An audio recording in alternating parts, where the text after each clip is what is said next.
maybe most of yesterday would have been like a recap. Okay? Doubt in stopping potential. Yeah, sure. Stopping potential.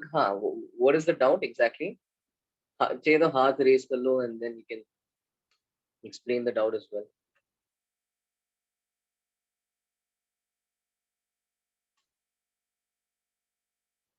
Okay, so I think, so I understood what the confusion. In page 18, आगे गया page 12, I think.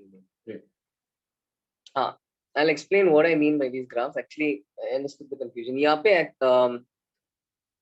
ठीक है, समझा. See, this is an IV graph. So what I did over here was I drew the IV graphs for different intensities. Okay. I'm not in a way implying that this value is I1. Okay, this is actually the saturation current for light of intensity I1, and even this particular Y coordinate is a saturation current for light of intensity I2, and this is a saturation current for light of intensity I3. So this is a current versus current versus potential graph. What we see over here is when we use different intensities, you have different saturation currents. Greater intensity means more photons are falling on the emitter plate, which makes more photoelectrons get emitted.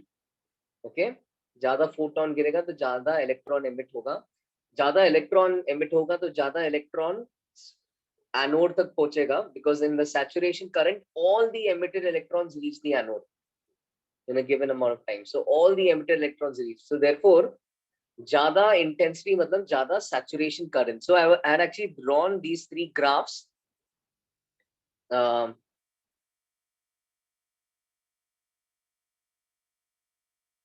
Okay, we had drawn these three graphs, and these three graphs showed how the IV graph looks for different intensities. So the one with the larger saturation current had greater intensity.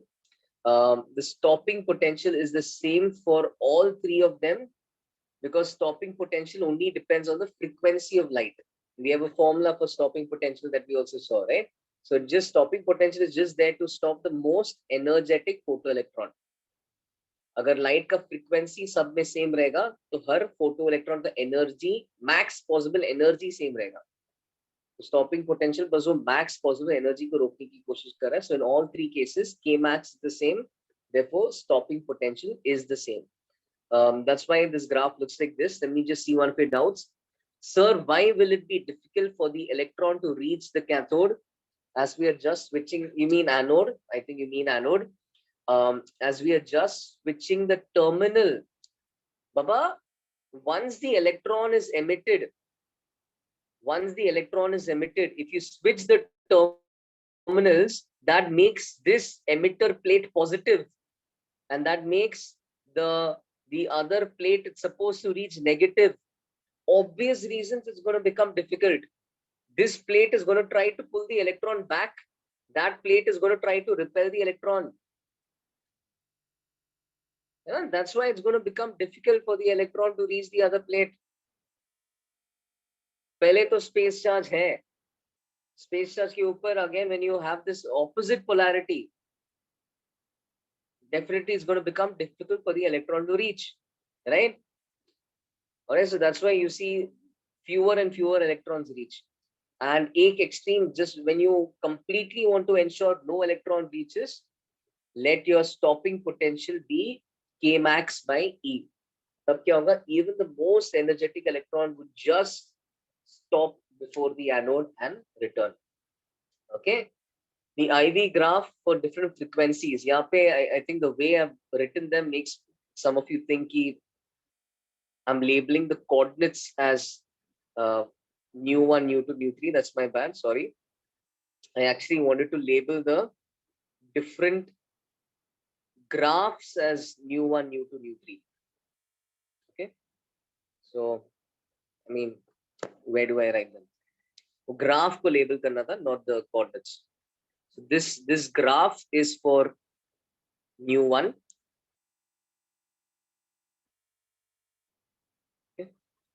That's the only place where they look separate. So that's why I've written it over there. Of course, the coordinates, the x coordinates where they, I mean the points where they touch the x-axis will refer to the stopping potential.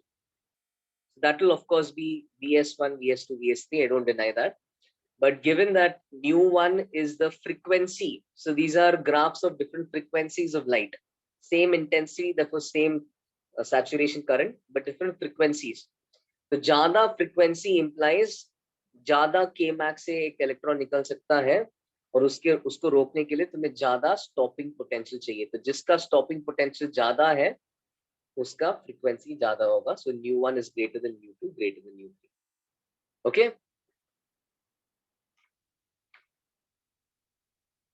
I think that was your doubt, right? मैंने it seemed as if stopping potential जहाँ पे label किया था वहां पे मैंने frequency label किया. I was trying to just distinguish the graphs.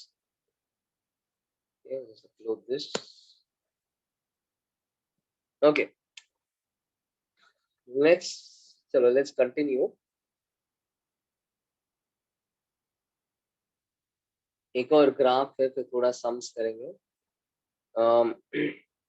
So this graph is Vs versus frequency graph, stopping potential versus frequency graph, and this is drawn for different metals. Okay, this is drawn for different metals. So for that we can just refer to the equation we have for our stopping potential. We derived this in the last class. Stopping potential is K max by E. K max is h nu minus phi. Okay, so there itself you get ki Vs versus frequency is going to be a straight line graph. Okay, where h by E is the slope of the graph. Okay, and the y-intercept is minus phi by E. Okay, but since our stopping potential is going to be positive, it makes no sense to take this graph below the x-axis, right? Our stopping potential का magnitude is going to be positive. We know we have reversed the polarity, but क्या magnitude क्या है उसका? Positive होगा, right? In that opposite polarity, you're going to use a positive voltage, right, to stop it. So, so this graph will not go below the x-axis. So of course we won't have a y-intercept in that sense. But to get our x-intercept will be phi by h. वो कैसे आएगा? X-intercept के लिए Vs को 0 डाल दो, y को 0 डाल दो, Vs को 0 डाल दो और देखो न्यू का क्या वैल्यू आता है. तो जब तुम Vs को 0 डाल दोगे तो phi by e उधर चला जाएगा, e कट जाएगा. So you'll get phi is h nu and nu is phi by h. Nu is phi by h. So obviously, I mean, that makes sense ki your x-intercept is phi by h. Bear in mind, phi by h is also the threshold frequency. Phi by h is your threshold frequency, right? इससे कम frequency के लिए you won't expect to even see इससे कम frequency के लिए you won't even expect to observe your photoelectric effect. That's why the graph does not go beyond this value of x. So this is your threshold frequency. This is nu min.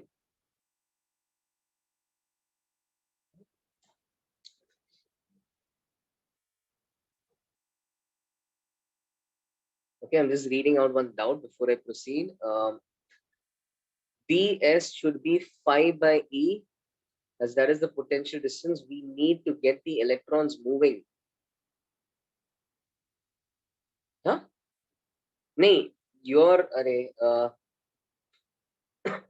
see, I think we're caught between two worlds. See, first and foremost, we are not using potential, we're not using our potential to remove the electrons. Okay, let's be clear about that. We are not using our battery or our electric field in any way to remove electrons from the metal. That will be field emission. We are studying photoelectric emission. We're using light to remove the electrons. Okay, अब light जब electron निकालने को जाएगा तो light का photon का frequency phi से ज्यादा होना चाहिए. So h nu minus h nu is the photon का frequency, phi is the work function. तो जब लाइट ऐसा एनर्जी देगा एक इलेक्ट्रॉन को, इलेक्ट्रॉन मैक्स काइनेटिक एनर्जी से अगर निकल सकता है तो H-5 काइनेटिक एनर्जी से निकल सकता है. This electron must now be stopped from reaching the anode. Please go through this entire derivation that we did. This electron needs to be stopped from reaching the anode, right? So for it to just reach the anode, वहां पहुंचते पहुंचते है ना, it's moving in that kind of electric field, and the amount of work that's going to be done on the electron, है ना, by the time it reaches the anode will be minus EVS. तो उसका energy था H-5, the amount of work that's going to be done on the electron will be minus EVS by the electric field. So वहां से and so वहां से you can end up proving कि Vs is going to be H-5 divided by E. Okay, so that's kind of the idea. तो यहाँ पे हाँ, so coming back to this graph, so we can see our x intercept is 5 by h, x intercept is threshold frequency, क्योंकि ये graph इसके beyond जा नहीं रहा है, इसके बियॉन्ड जा नहीं रहा है, तो इससे कम फ्रीक्वेंसी के लिए कोई भी वैल्यू दिख नहीं रहा है, इससे कम फ्रीक्वेंसी में फोटो इलेक्ट्रिक इफेक्ट ही नहीं होगा for us to even need a stopping potential. That's kind of the idea. Alright, so basically they give you graphs like this. Okay? When they give you graphs like this, you can look at the x intercepts, and based on the x intercepts, you can understand किसका work function ज्यादा है. Okay, x intercept is 5 by h. तो जिसका work function ज्यादा होगा, जिसका work function ज्यादा होगा, जिसका x intercept ज्यादा होगा, उसका work function ज्यादा होगा. तो x intercept इसका ज्यादा है. Therefore, phi3 is greater than phi2 greater than phi1. Okay, you're not going to remember any of these things. I'm just showing it to you once. In the exam, you can always get this equation, or you will remember this equation, and accordingly you can see the graph. It's just a simple straight line graph. All right. Similarly, another graph that sometimes they can give is Vs versus 1 by lambda. So Vs versus 1 by lambda के लिए nu को लिखो C by lambda. So then we are working with this. So again, it's a straight line. Vs versus 1 upon lambda is again a straight line graph. बस फर्क क्या होगा, इस बार slope h by e की जगह hc by e होगा, slope hc by e होगा, but graph तो सिमिलर होगा. It's going to look exactly like this, so we won't bother drawing it again, but the slope will be hc by e, and you can even figure out the x intercept. X intercept के लिए वापस vs को 0 डाल दो, so you can see what is the value of 1 by lambda seems to be e cut जाएगा, and 1 by lambda seems to be 5 by hc. Very similar, because 5 by hc. In fact, this is the reciprocal of the threshold wavelength. इससे और पीछे जाओगे तो और graph दिखेगा. So this graph also looks very similar. That's the moral of the story. So these are some graphs जिसपे कई बार theoretical question आ सकता है physics में या chemistry में. Okay? अब थोड़ा question करेंगे. Any doubt in this?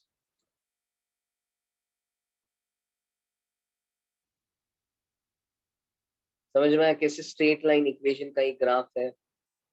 हाँ, तुम इक्वेशन बना के तुम देख सकते हो ज्यादा स्लोप का मतलब क्या, बड़ा एक्स इंटरसेप्ट का मतलब क्या. Okay, cool. So let's try some questions out. The first one. Okay, so the work function of a metal is 5 electron volt. A very simple one. Just get our formulas in place. Yeah? I'm not going to give you any formulas. If you've forgotten, just थोड़ा concept लगाओ, देख लो क्या आना चाहिए. Find its threshold frequency, find its threshold wavelength. Get used to working around these units. H का value, get used to working with it. देखो कितना आ रहा है threshold frequency, threshold wavelength.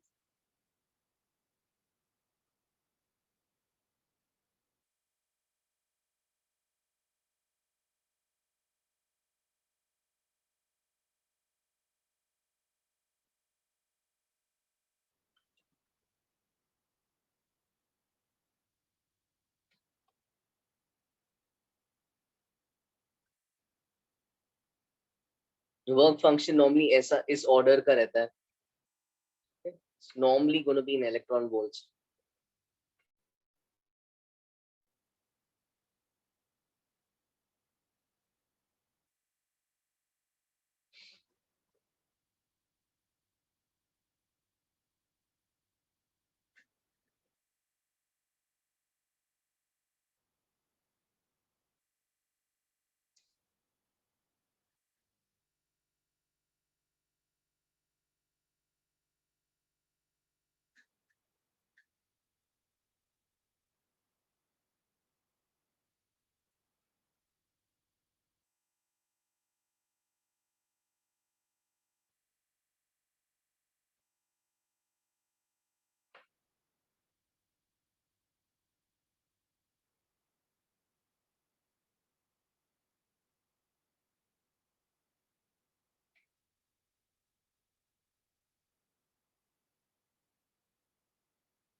Let me know if you're having any difficulty.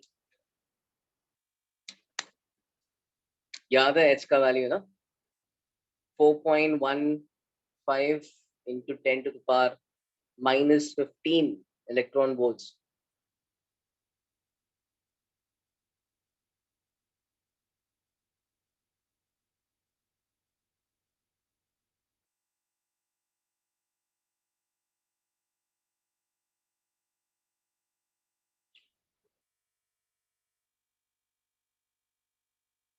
Rugbe, just a second, let me check.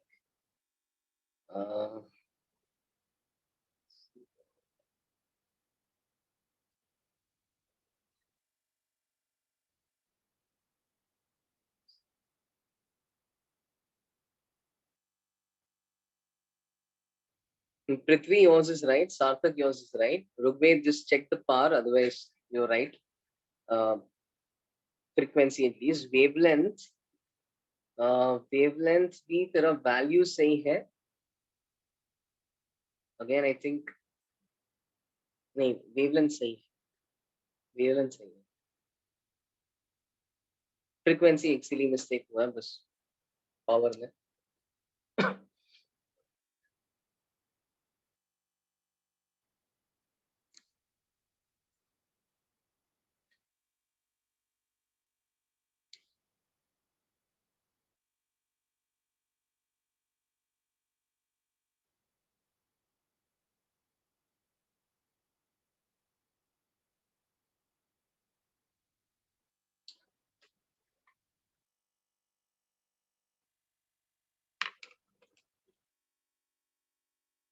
In this sum, we'll also get to see what order of सही है Rugved. We'll see है ना frequency किस order का रहता है, wavelength भी किस order का रहता है. Sarthak, that's right. Yash, that's right. Sonti, that's right. I think you meant wavelength for the second one. And yeah, I got it.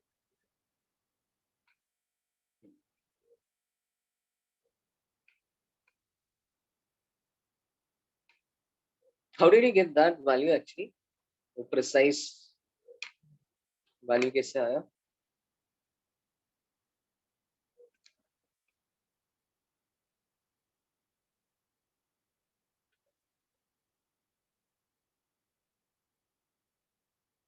Ayush, you are actually close, but just check the power of lambda. इसमें गड़बड़ हो गया.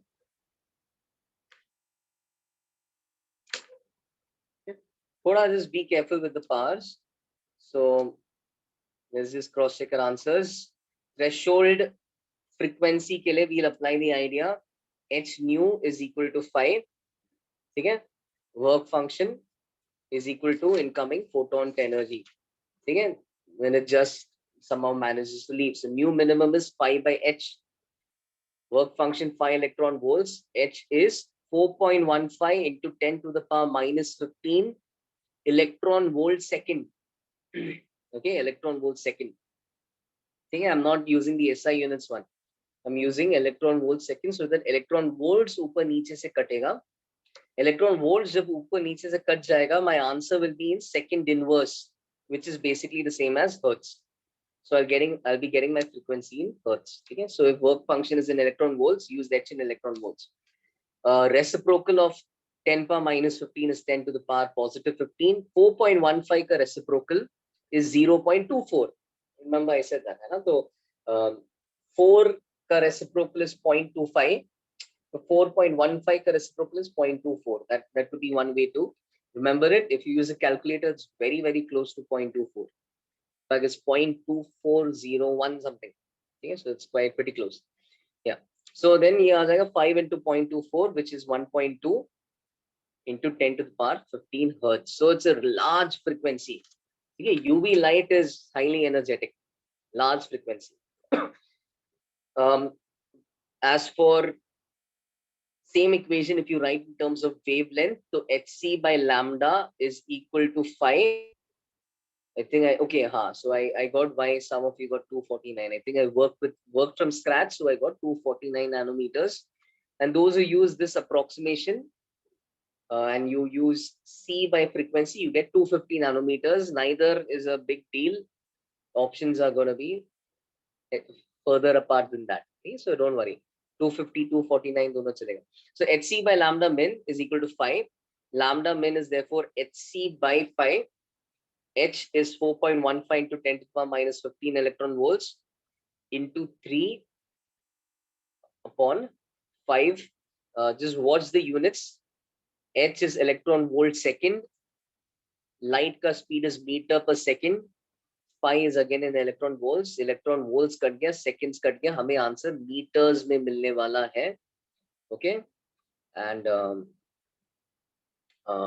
फिर यहाँ से आ जाएगा 4.15 into 3 is going to divided by 5. ये कितना हो जाएगा? This will be 12.45 divided by 5. So 24.9 divided by 10, 2.49, fair enough. 10 raised to 8 into 10 raised to minus 15, 2.49 into 10 raised to 7 meters, 249 nanometers. ये चलेगा, ठीक है? 249 nanometers चलेगा. If somebody used lambda min, actually this should be lambda max. I'm sorry, this should be lambda max. If somebody used lambda max as speed of light by frequency minimum, threshold wavelength as speed of light by threshold frequency, वो भी सही है, ठीक है? You'll get a very close answer. You will in that case maybe get approximately 250 nanometers. दोनों चलेगा. And seems like your chemistry teacher has also given you a shortcut. It seems HC का value रटवाया है क्या? HC कोई बोल रहा है is 1240 electron volts into nanometer. Yeah, I mean if you remember that, then go ahead. So it's 1240. It's close to 12. It's 1245. Fair enough. 1245 electron volt into 10 to the power minus 9. Perfect. 1245 nanometer. You can use that. Sure. Let me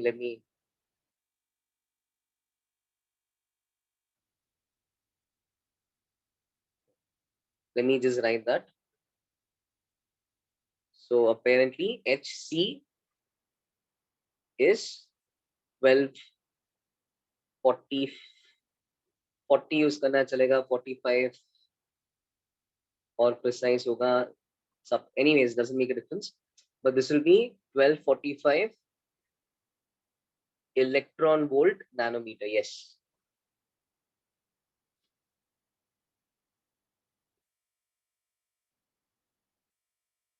Thanks for that.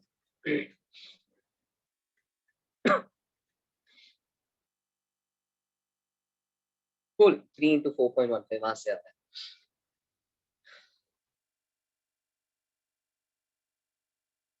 हाँ, angstrom में काम करना है तो 12,450. You can of course convert those units. No doubt in this. Okay, let's see another question.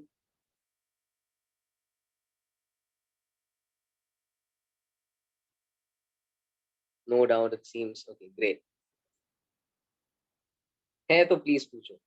चलो ये बहुत ही यार ये एक काफी इंटरेस्टिंग सवाल दे रहा हूँ.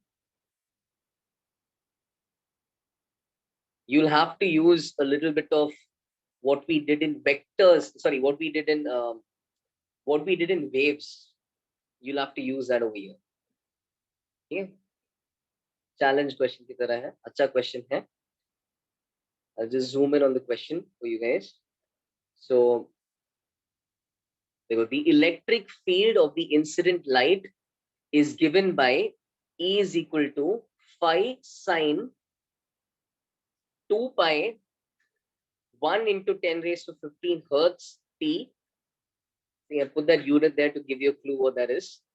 Into cos 2 pi 0.5 into 10 raised to 15 hertz t. ऐसा लाइट आ रहा है. Okay. Now I'm still breaking down the question into smaller parts. They may directly ask you max kinetic energy of the photoelectrons, but I'm putting an intermediate question. Since this is the first time you're seeing this, I'm saying find the two independent frequencies. There are two independent frequencies in this. Try to remember what we did during SHM. In fact, we did that during SHM. So find the two independent incident frequencies. वो निकालने के बाद find the max kinetic energy in electron volts of the photoelectrons if your work function is 5 electron volts. चलो try कर लो.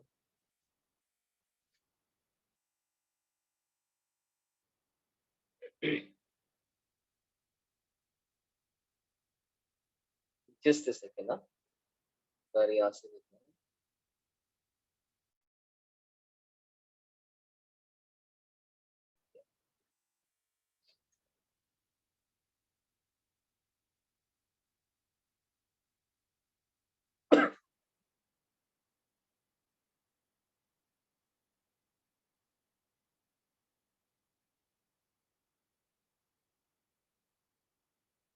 we have done this in SHM. I think towards the very end of SHM.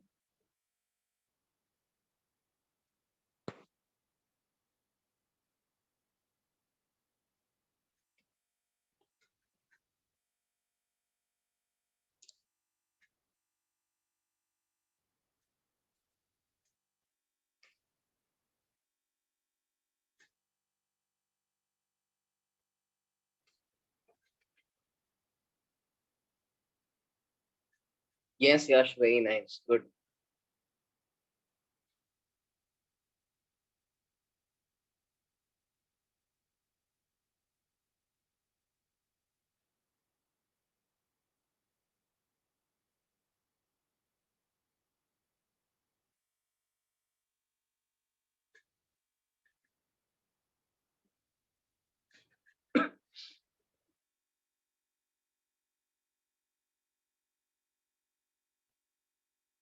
Try to remember that concept we learned about number of independent SHMs.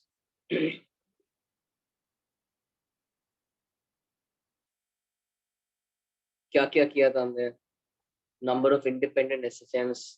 फिर time period भी निकाला था LCM लेके. We have done questions like this. But I hope you remember that the rule was number of independent SHMs is the number of different frequencies you see. But when the equation is written in an addition form, it should not be written in a multiplication form. It should be written in an addition form. So if it's given in a multiplication form, you'll have to use trigonometry to write the same thing in an addition form.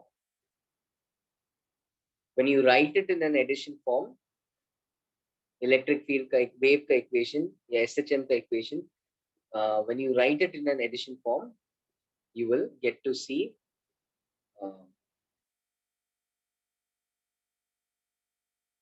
where was I? When you write it in an addition form, तब तुम्हें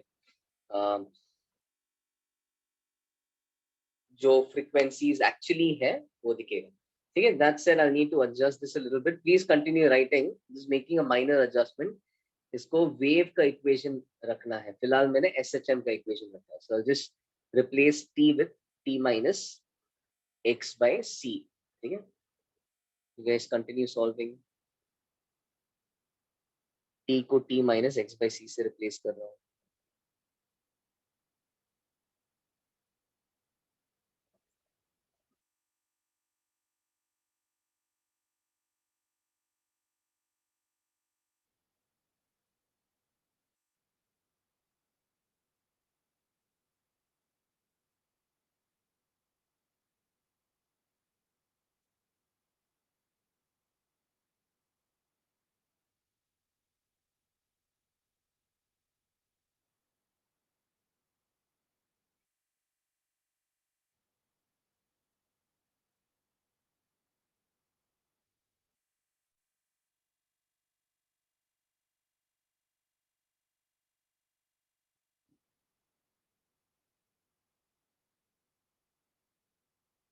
हाँ लिखो लिखो. Try to solve it by the time I fix this question. कुछ value change नहीं कर रहा हूँ, बस T को T minus X by C से रिप्लेस कर रहा हूँ. पहले SHM का इक्वेशन था, टेक्निकली एक वेव का इक्वेशन होना चाहिए. So there should be X in it as well.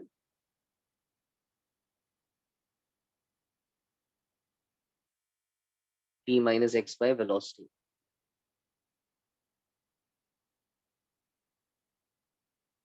Square bracket.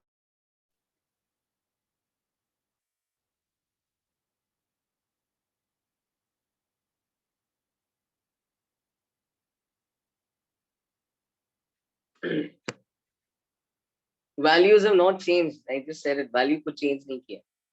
कुछ change नहीं किया. If you hadn't noticed, मैंने SHM का equation लिखा था. It's supposed to be a wave का equation. Values are the same. T को T minus X by C से replace किया, so it became a waves equation. Okay. और कुछ किया नहीं.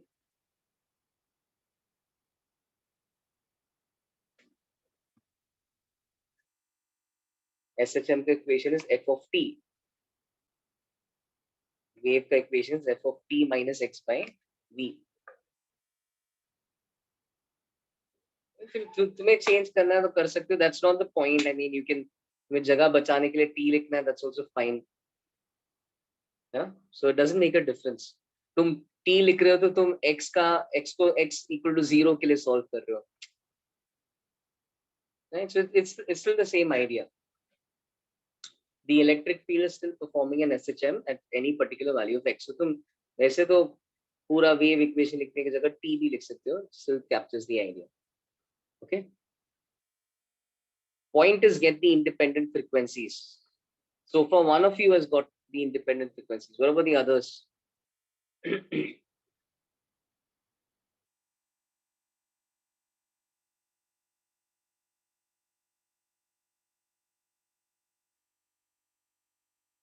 Yes, Puna, very nice. Yeah.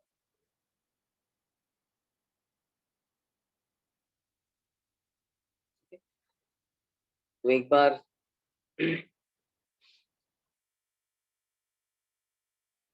though I'm not sure if your second answer is correct, just have a look at that.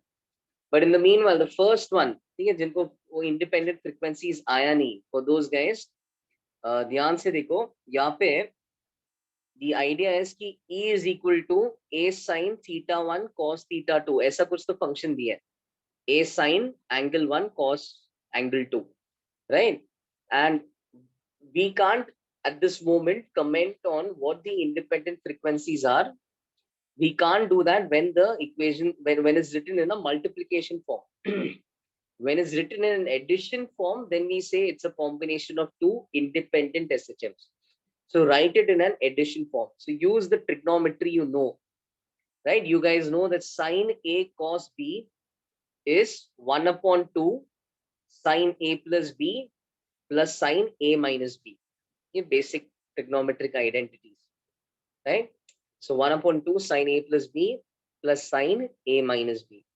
वो use किया है. So then this becomes 5 by 2 sine 2 pi t. Again, वो t minus x by c से मुझे replace करना पड़ेगा. I'll do that. But sine 2 pi whatever t minus x by c 1.5 into 10 raised to 15 hertz. So क्या हुआ है? All these other terms are common. Okay, the only thing that's getting added up in a plus b is 1 plus 0.5. So that becomes 1.5 into 10 raised to 15 hertz. And similarly, है ना, यहाँ पे multiplication नहीं addition होना चाहिए, तो plus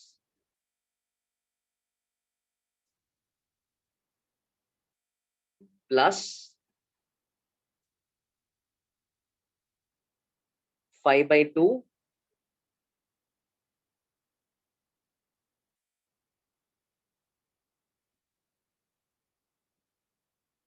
sorry एक second plus 5 by 2 sine 2 pi t minus x by c 0.5 इस बार कैसे आया? सब्ट्रैक्ट करके आ रहा है. 0.5 सब्ट्रैक्ट करके आ रहा है. ये इनको सब्ट्रैक्ट करके आ रहा है. 0.15 hertz. Now one of you saying, sir, I don't read how this is frequency. तो क्या क्या तुझे इतना याद है कि वेव के इक्वेशन में ये याद है साइन, है ना? When you write the wave equation, t का coefficient was omega. Do you remember that? Do you remember t का coefficient omega होता था? All right, great.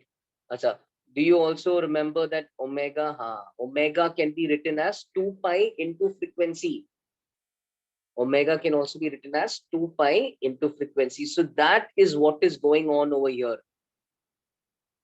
2 pi frequency t minus x by c. Again, 2 pi frequency t minus x by c. Right? So 2 pi into t minus x by c वाला part common है ना? A sin a plus b करते वक्त frequency add हो रहा है and sin a minus b करते वक्त frequency subtract हो रहा है. So the bottom line is कि we are getting 1.5. Okay. The bottom line is we're getting 1.5 into 10 to the power 15 hertz and 0.5 into 10 to the power 15 hertz. Okay. On adding and subtracting them. फिर that means कि now the electric field is made up of these two independent paths. So in other words, what this means is the incoming light has photons of frequency 1.5 into 10 power 15 hertz and 0.5 into 10 to the power 15 hertz. दोनों frequency का photon incoming light में है. ठीक है? These are two independent SSMs. दोनों two independent rays. मतलब दोनों waves के photons exist. Okay. Now the point is, K max will correspond to the most energetic photon. K max will correspond to the most energetic photon. So what is the max kinetic energy of the photoelectrons emitted? That will have to be photoelectrons emitted by absorbing the most energetic photon. In fact, if you see the answer on the previous page, I've kept the value the same. ये जो previous page में हमें threshold frequency 1.2 into 10 to the power 15 hertz आया था. मतलब ये तो उससे कम है. इसके कारण एक्चुअली एमिशन होगा ही नहीं. इसके कारण इनफैक्ट इसी के कारण एमिशन होगा. But that said, if even if both were greater than the threshold frequency, फिर भी तुम greatest frequency को उठाओगे because उस photon, उस most energetic photon के हिसाब से, most energetic photon के हिसाब से you will most energetic photons के हिसाब से you will accordingly find I mean उसके हिसाब से you try to find K max. Okay, so an electron which absorbs this, उसके लिए kinetic energy will be h nu minus 5. ठीक है? H is 4.15 into 10 to the power minus 15 electron volts second. Mu is 1.5 into 10 to the power 15 hertz. And we're subtracting from that, we're subtracting 5 electron volts. Notice ki 10 power 15, 10 power minus 15 मैंने काटा है with the blue line. Seconds or hertz मैंने काट दिया with the green line. Again, they are reciprocal of each other. So फिर वहां से we are left with electron volts. So 4.15 into 1.5 is going to give me 6 and 15 का आधा, so 6.225 minus 5 electron volts. वहां से आंसर आ रहा है 1.225 electron volts. Let me now check your doubts and answer them. One of you saying, sir, since there are two sources of light that are traveling together to the metal, can't energy transfer take place between the photons so that there is a photon that has energy h f1 plus that doesn't happen. Okay, in fact, see, can't and all, I mean, light itself is a mystery. I mean, we can't we can only say what happens and what doesn't happen. Okay? So I mean, nobody has observed photons combining. In fact, the reason we know this for a fact is this is how communication systems work. Okay, communication systems work in this manner. You have frequencies sent out of different intensities. Sorry, you have beams sent out of different frequencies. In those cases, those frequencies maintain their identity. They may superpose. They may create a weird kind of interference, but it will still be those two frequencies. It will still be those two frequencies. It's just like when you hear sound of frequency 200 hertz and 205 hertz, we may hear beats together. We may hear 5 beats per second, but it's still composed of 200 hertz and 205 hertz. And sophisticated detectors can figure out it's made up of those two. Okay, तो यहाँ पे ऐसा नहीं होता है, वो photons combine नहीं होता है. ठीक है, तो कभी भी ऐसा question मिला, you just have to figure out what the independent frequencies are. It's just two different frequencies traveling together, just like white light has an entire spectrum of frequencies coming together, right? They don't destroy each other, है ना? They don't they all exist in harmony. No one's disturbing the other. Use a filter, you can isolate different frequencies from white light. So यहाँ पे you have two frequencies coming together. Okay, that's the idea. Another of you said, sir, time period नहीं निकालेंगे हम. Time period का point ही इस सवाल में नहीं हुआ ना. Time period का point in time period is not relevant to this because time period LCM करके जो भी तुम time period निकालने की बात कर रहे हो, that is just the time required for the electric fields to again be in phase for these two different waves. But how do we even care about that in the photoelectric experiment? We're not concerned with interference here. We're not concerned with anything. We're just talking about photons being absorbed. Okay. So 0.5 into 10 to the power 15 hertz का photon एक electron absorb करेगा. 1.5 into 10 to the power 15 hertz का photon एक दूसरा electron absorb करेगा. ठीक है.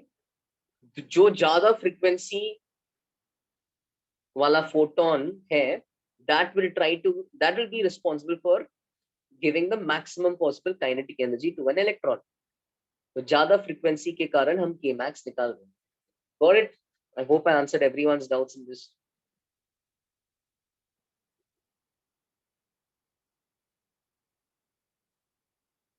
है कुछ डाउट जल्दी पूछ लो while I see if I can repair this.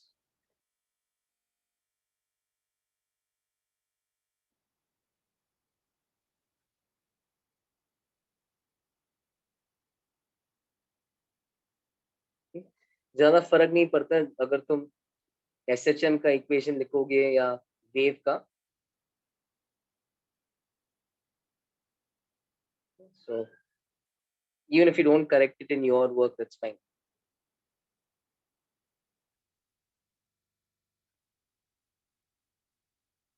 Just trying to correct it in my notes. Okay.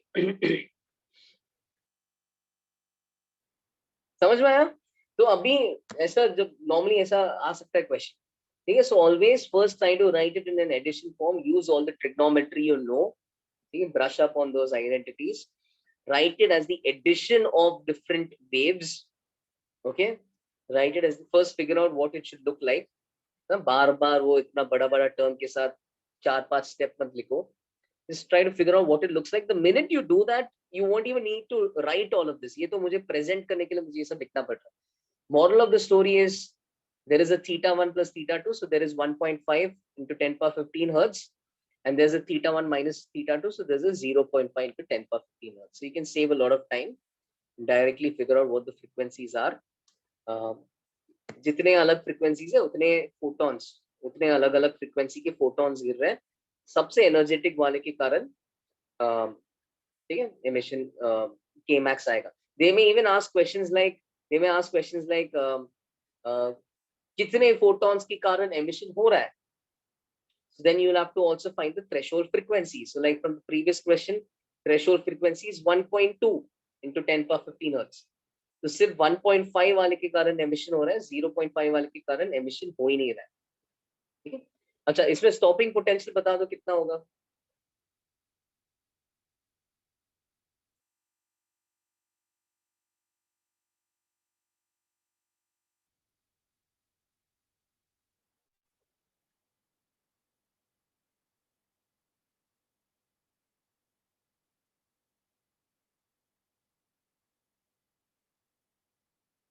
Yes Prithvi, very nice, good.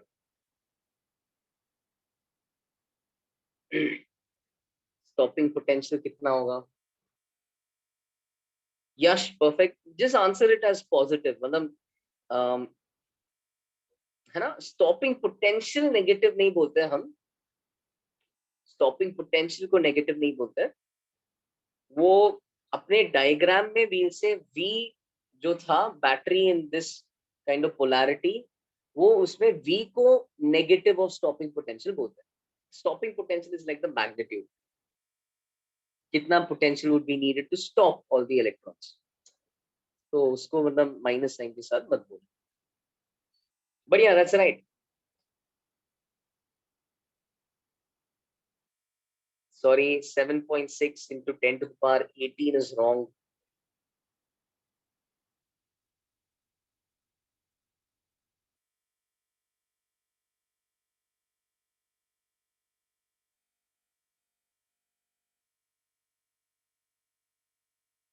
Okay, so the answer is actually quite simple. Because stopping potential, we in fact we know कि K max is E into Vs, right? K max is electron का charge into Vs, electron का charge का magnitude into Vs. ठीक है? So वहां से Vs, okay, let's just see this. बहुत simple सा idea है. तो K max is EVs, Vs is K max by E. But mind the units. Okay. So K max का आंसर हमें इलेक्ट्रॉन वोल्ट्स में मिला है. And यहाँ पे E is basically 1.6 into 10 to the power minus 19 coulombs. That's 1.6 into 10 to the power minus 19 coulombs. ठीक है, तो नीचे वाले का यूनिट मैं कूलम में लिख रहा हूँ. नाउ इलेक्ट्रॉन वोल्ट जो है, electron volt in joules is 1.6 into 10 to the power minus 19 joules. Okay, EV is a unit. EV is a unit. Electron volt is a unit. Electron volt is a unit of work. Joules is also a unit of work. So मैं electron volt को जब joules में convert करूंगा, that conversion factor is 1.6 into 10 to the power minus 19, which is also represented as E. Just to distinguish it from this, I'm just putting it inside brackets. Okay, putting it inside those quotations. So electron volt is E joules. नीचे denominator में we have E charge, the E coulomb.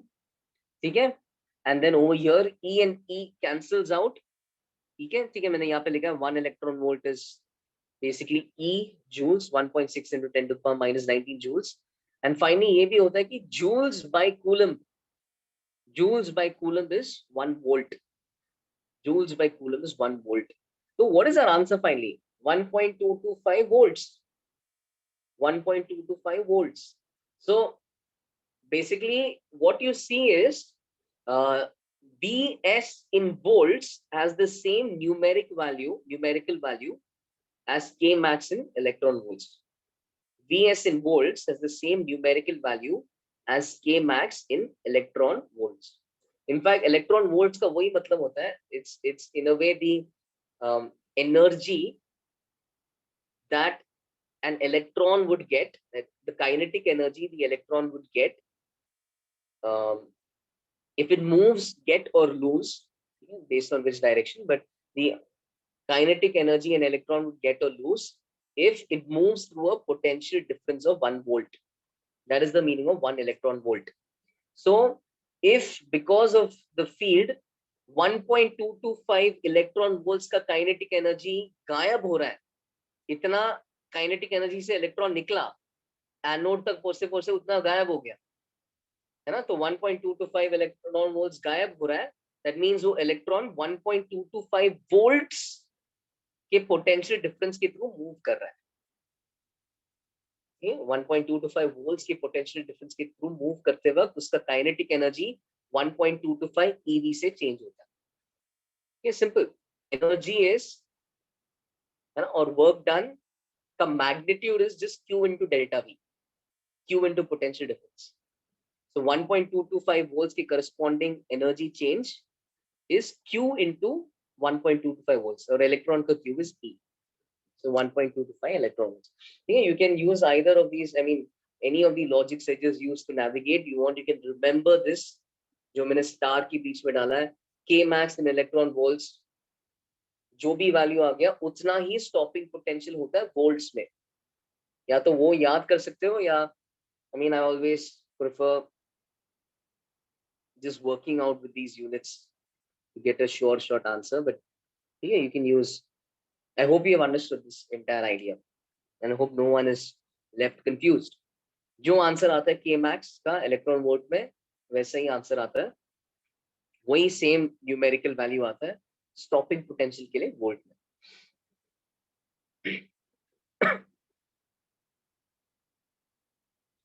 Any doubts, please ask.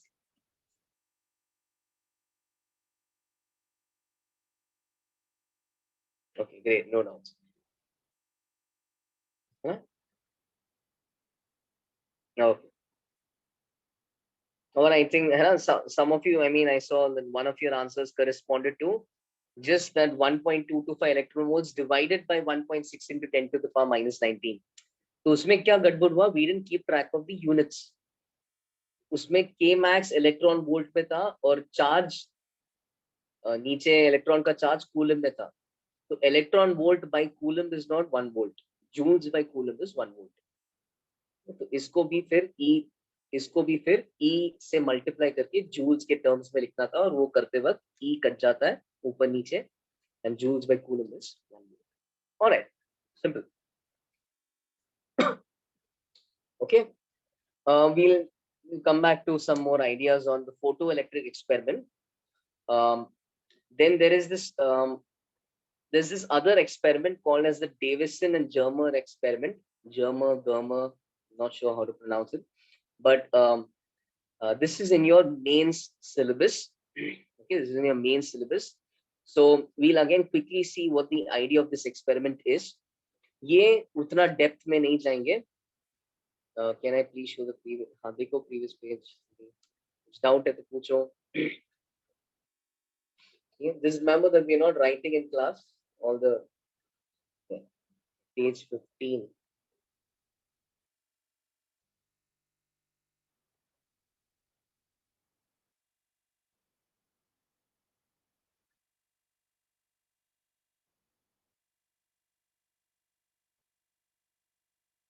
Done. Yeah. So Davison and Germer experiment, Okay. The wave needs. So this is in your main syllabus. ज़्यादा depth में नहीं जाना है. Okay. Just get what the idea of the experiment is. Numerical question इससे आना थोड़ा unlikely है, but I can maybe show you one formula जो जिस पे हो सकता है क्वेश्चन आए, and that's also similar to something you have done in chemistry. So we'll have a look at that. But this experiment, Davison and Verma experiment, this was this was where the wave nature of electrons was for the first time experimentally verified. All right, so you guys know de Broglie's equation for the wavelength of any moving particle as such, right? So that in a way introduces this idea which is taken forward in quantum mechanics, where all these particles, in fact, and especially subatomic particles, can also be expressed as waves. They have a wave nature to them. Okay, you can interestingly perform the YDSC even with electrons, and electrons also show properties of diffraction and interference and stuff like that. They are actually waves. Okay, they are not isolated charged particles. They're actually waves. So this experiment, the wave nature of electrons was for the first time demonstrated by these two guys, Davison and Germer, in the year 1927. Electrons were emitted from an electron gun, which consisted of a heated tungsten filament. By the way, I think this is also the year where De Broglie came up with this equation. I'm not very sure. I think this happened in the same year. So electrons were emitted from an electron gun. Okay, we'll see the diagram, which consisted of a heated tungsten filament. तो ये लोग क्या कर रहे हैं, electron को फेंक रहे हैं, ठीक है, फिलहाल इलेक्ट्रॉन को फेंक रहे हैं. The electrons were then accelerated by an accelerating voltage.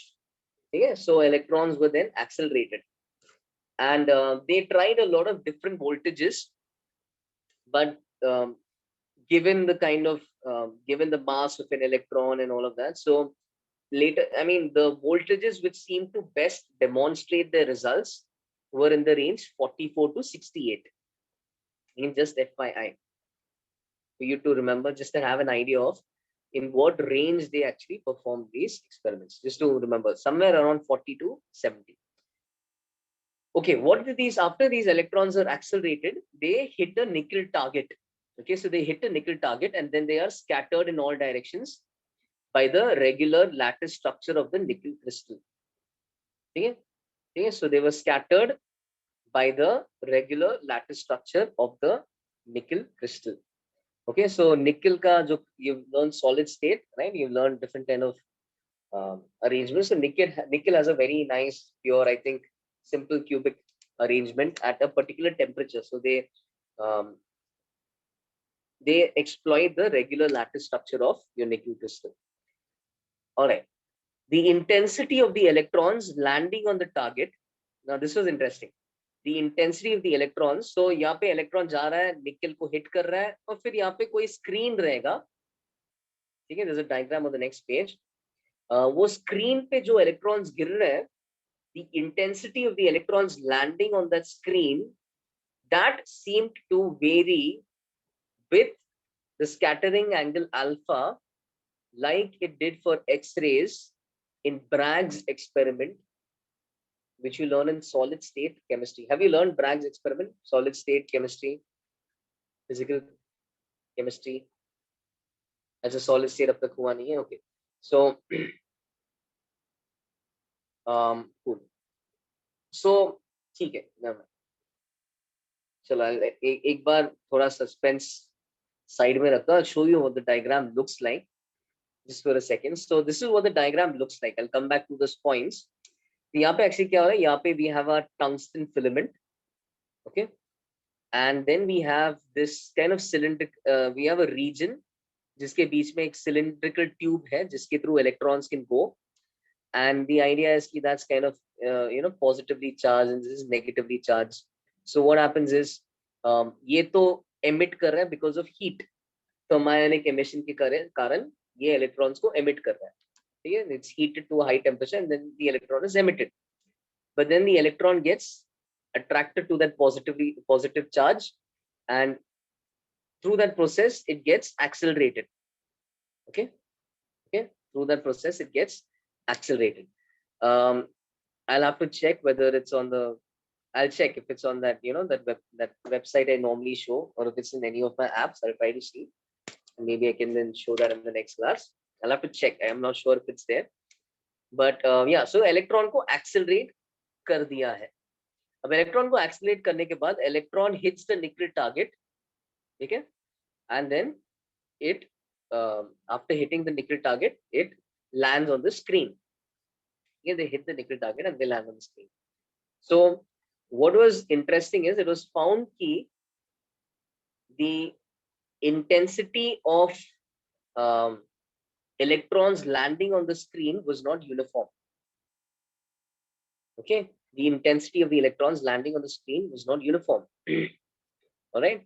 So as the nickel target was rotated and we saw how the electrons land on different parts of the screen, it was interesting to find that certain portions of the screen, you had larger intensity of electrons accumulating, and certain other portions of the screen, you had lesser intensities of electrons accumulating. So there was a kind of fringe pattern, just like light ki karan mein, light ke case mein, you have bright fringes and dark fringes, high intensity fringes and low intensity fringes. वैसे ही यहाँ पे you had a high intensity collection of electrons and low intensity collection of electrons. This is what was observed on the screen. Okay. What is just beside the filament? Filament. ये negative charge दिखा है. Negative, positive, some potential difference between them which accelerates the electrons. ये जो चीज है, this is just like a so this is just this is a cylinder with a cylindrical tube in the middle, जिसके through electrons जब निकलेंगे, they will come out to be like a nice collated beam. It's just to create a nice sharp thin beam of electrons landing on the nickel target.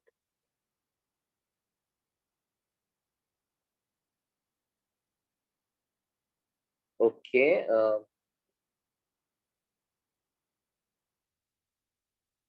this is just used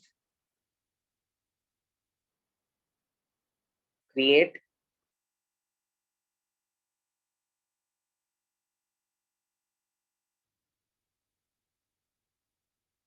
narrow beam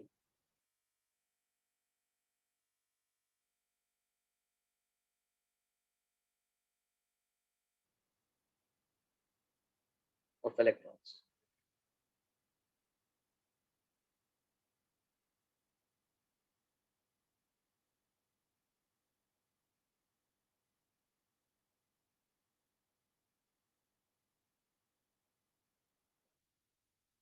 Okay.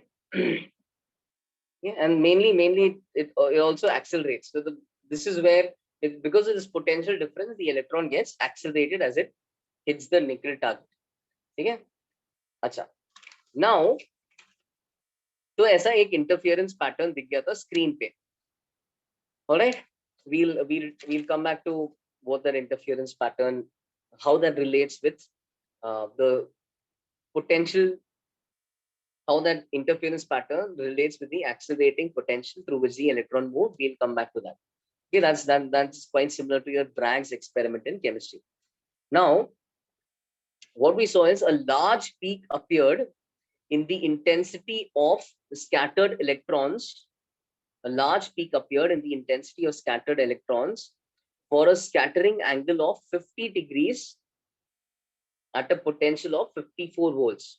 Okay, so given the actual mass of the electron and given the charge of the electron, it so happens, given its de Broglie wavelength, it happens कि 50 degrees के angle पे 54 volts के potential difference पे you get a maxima. So you can maybe remember the value just for your mains exam. ठीक है? So 50 degrees, 54 volts पे एक large peak दिखता है. 50 degrees angle, 54 volts पे large peak. You can just remember that value, but we'll see how to in general solve numerical questions. What this implied is quite important. This implied that electrons possessed a wave nature. They had a wavelength. Because clearly they were undergoing interference. That's why there were bright fringes and dark fringes. So electrons were capable of diffraction and were capable of interference. Okay, what was this wavelength? This was given by de Broglie, I think around the same year itself. So the de Broglie wavelength of a particle is given by lambda is equal to h by p. Lambda is h by p. Okay, in fact, similar to the equation you have for light. Okay, lambda is h by p, similar to the equation you have for light. The only difference is light ka momentum is written as energy by c, whereas a particle ka momentum can be written as m into v, and mv can be written as root of 2 m into k. Right? K is half mv square, so half into katega, m square v square ko root mv hoga. So you can cross check that. So lambda can be written as h by p, h by root 2m k. Okay. For an electron accelerated through a potential difference of v volts, an electron accelerated through a potential difference of v volts, your de Broglie's wavelength is lambda is equal to h by root 2m k. अब m क्या होगा? M will be the mass of that electron, 9.1 into 10 to the power minus 31 kgs. E हो जाएगा electron का charge और V हो जाएगा potential difference, right? So when you plug in the value of H and plug in the value of E and plug in the mass of an electron, all right, so this simplifies to 1.227 by root V nanometers. Have you seen this in chemistry? De Broglie wavelength given an electron accelerates to some potential difference. देखा था atomic structure में?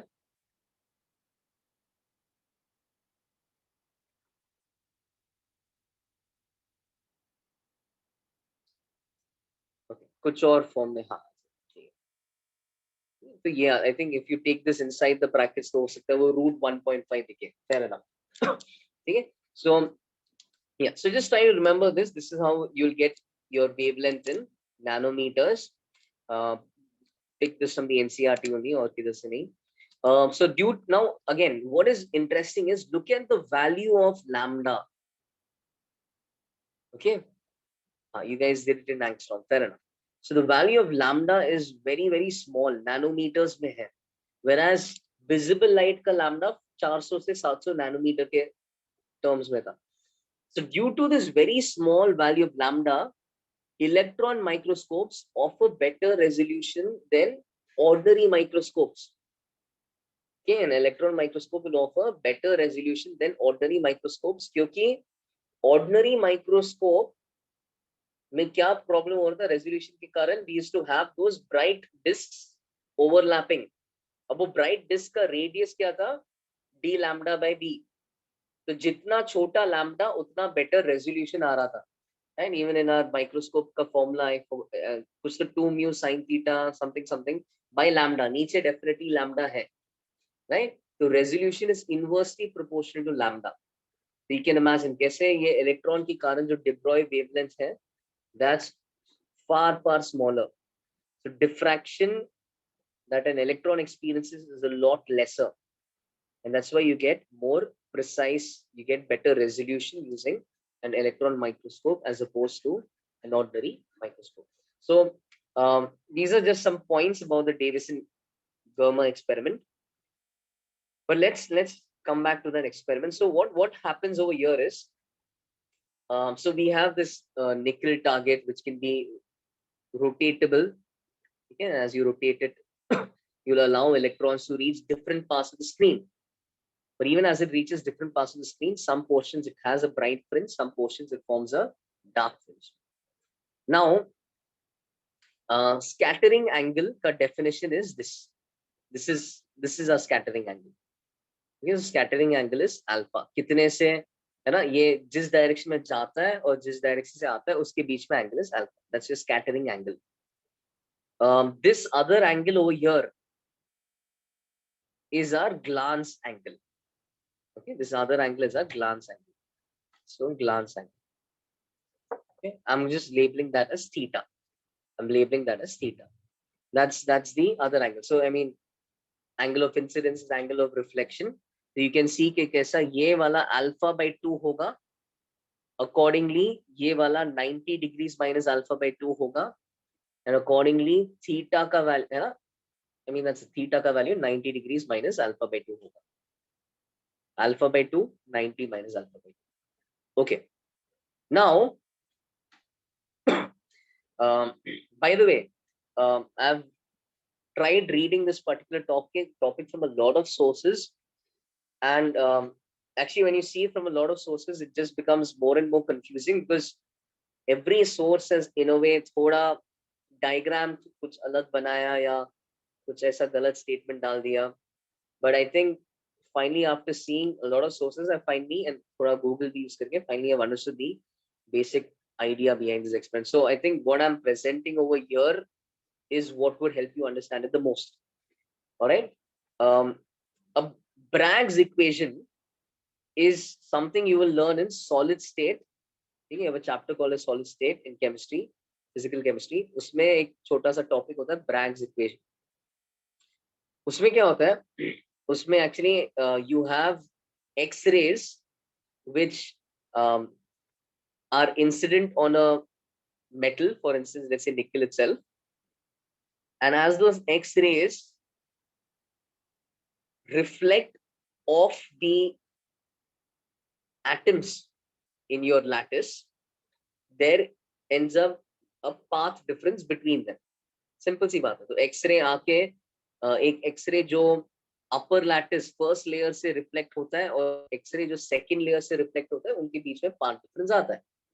And simple सी बात है अगर कि ये अगर path difference एक integral multiple of lambda आया, अगर ये path difference एक integral multiple of lambda आया, तो you will have constructive interference between these pairs. Needless to say, next layer के बीच में भी फिर naturally integral multiple of lambda आएगा, तो उसके साथ भी constructive interference होते जाएगा. So they'll all be in phase. Alright, so this is what you learn in Bragg's equation, solid state chemistry. So यहाँ पे भी you have the same idea, except you don't have X-rays, you have electrons, okay, which are going to behave as waves. But फंडा same है. देखो electron आके reflect हो रहा है, electron आके reflect हो रहा है. वही डायग्राम है, बस मैंने ये निकल टारगेट को ऐसा स्लांटिंग बनाने के जगह मैंने उसको ऐसा हॉरिजॉन्टली लिटा दिया, इधर हॉरिजॉन्टली लिटा दिया. दिस इज माय निकल lattice. Okay, what is D? D over here is the spacing between the lattice layers, which is found to be, like for nickel it's close to 0.91 angstrom. You don't need to remember that, of course, but just telling you it's somewhere around that value. So D is the spacing between the lattice. ठीक है? अब क्या होता है? Try to find the path difference between this electron का path and this electron का path. ठीक है? वही डायग्राम है. Notice electron का incoming and outgoing path में angle with the nickel lattice is theta. ठीक है? Angle with the nickel lattice is theta. So this is theta. This is theta. Okay. All right. So now, if you zoom in and try to find the path difference between them, so what we say is ये length और ये length parallel lines की तरह ये दोनों बराबर हैं. ये length और ये length parallel lines के कारण ये दोनों बराबर हैं, है ना? The only extra length that the lower ray is traveling is this one. So जो मैंने gray में highlight किया है, अभी फिलहाल yellow में highlight किया है, that is the path difference between the lower ray and the upper ray. That path difference you can see is going to be 2d sin theta. कैसे? I will show that. तो ध्यान से देखो, ये theta है, ठीक है? Incoming रे का एंगल विद द निकल लैटिस थीटा है. वर्टिकल के साथ अल्फा बाय 2 था, बट विद द निकल लैटिस वो ग्लांस एंगल जो मैं बोल रहा था दैट इज थीटा. ओके, तो यहाँ पे भी वही एंगल थीटा दिख रहा है, यहाँ पे भी वही एंगल थीटा दिख रहा है. Now if this angle is theta, right, this is 90 minus theta, that again becomes theta, that again becomes theta. Okay? That again becomes theta. So if you even remember my perpendicular lines का logic, ये रे जो horizontal के साथ बनाता है वो उसका perpendicular vertical के साथ बनाता है. तो incident ray जो horizontal के साथ बनाता है वो incident ray का normal vertical के साथ बनाता है. So that angle is theta. If that angle is theta, you can see why this is d sine theta. This gray line is d sine theta, and this is also d sine theta. So the net length of that gray line, the extra length that the lower ray is traveling, is 2d sine theta. This is Bragg's equation. Okay?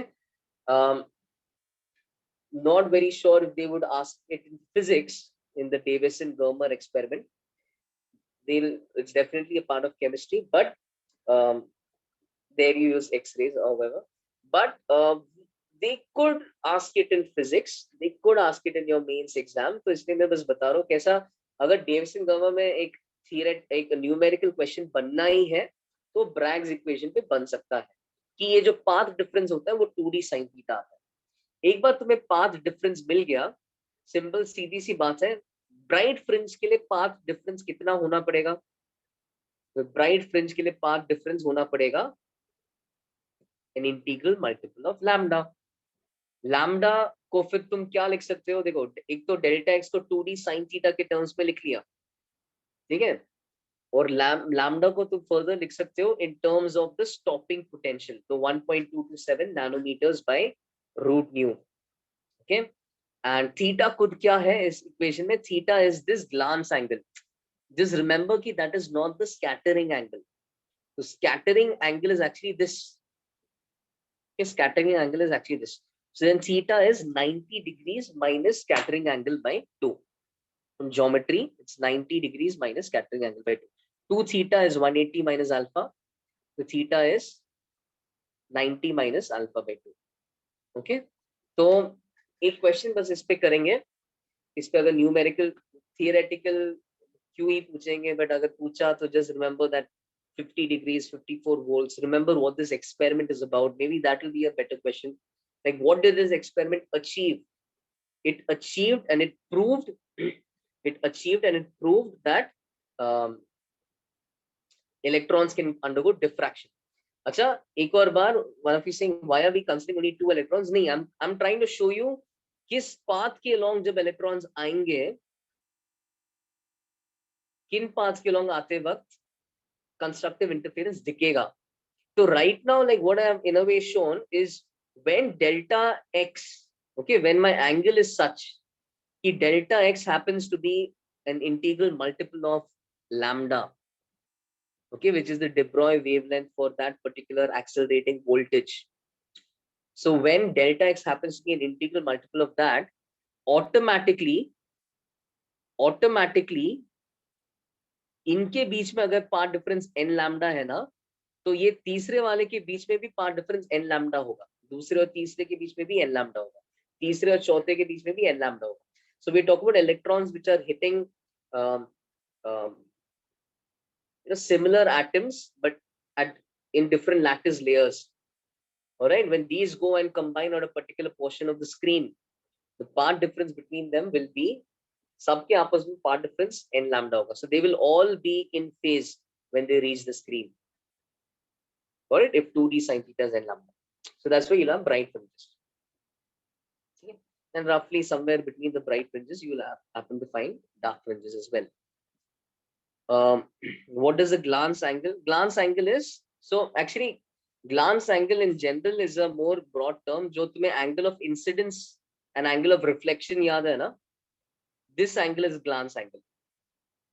So the angle that your ray makes with the plane is called as glance angle. The angle with the normal is called as angle of incidence or angle of reflection. The angle it makes with the plane is called as glance angle. So theta over here is called as a glance angle. ये मैंने जो derivation लिखा है वो glance angle के terms में लिखा है, और ऐसा क्यों लिखा? I could have actually done it in terms of alpha. It would have been better for you guys. But I did it in this form because your Bragg's equation is in this form, right? So that you don't have to remember two different forms of the same formula. I've written it in this form. Bragg's equation जब तुम पढ़ोगे chemistry में वो ऐसा ही होगा, इसी form में होगा. That's why I've written it also this way. तो वही थीटा यूज कर रहा हूँ जो केमिस्ट्री वाले यूज करते हैं. बस बोल रहा हूँ कि स्कैटरिंग एंगल थीटा नहीं है, scattering angle is related to theta, where theta is 90 degrees minus scattering angle by 2. एक क्वेश्चन ट्राई कर लो. Okay, just note down this. Yes, yes, this is Bragg's equation.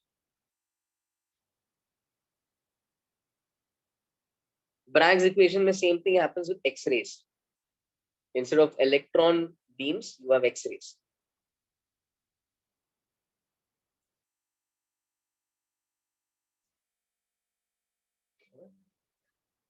Lecture will get over at the regular time, 7:15.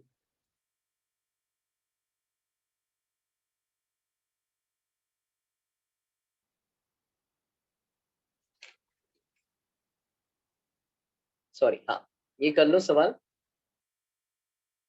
तो simple सही है, mains level का है. Mains exam के पहले एक बार जरूर रिवाइज कर लो. Okay, in a Davisson Germer experiment, electrons accelerated through a potential difference of 64 volts. ठीक है, just to give you good, I'm giving you good values, but I'm also keeping it close to the ones they use in the experiment. So 64 volts, electrons accelerated through a potential difference of 64 volts are scattered by a nickel target and are found to have the first maximum intensity peak at a scattering angle of 120 degrees.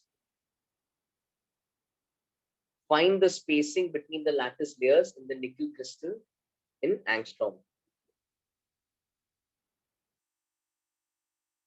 Acha, okay.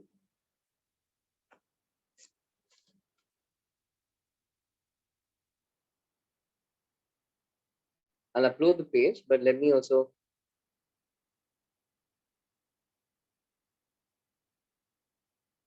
एक काम करता हूँ, I may upload it twice. I'll just copy the formula for now.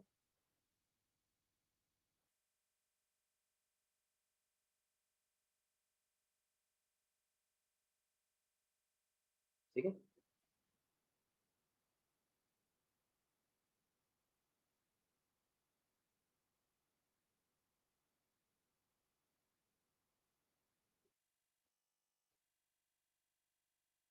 चलो.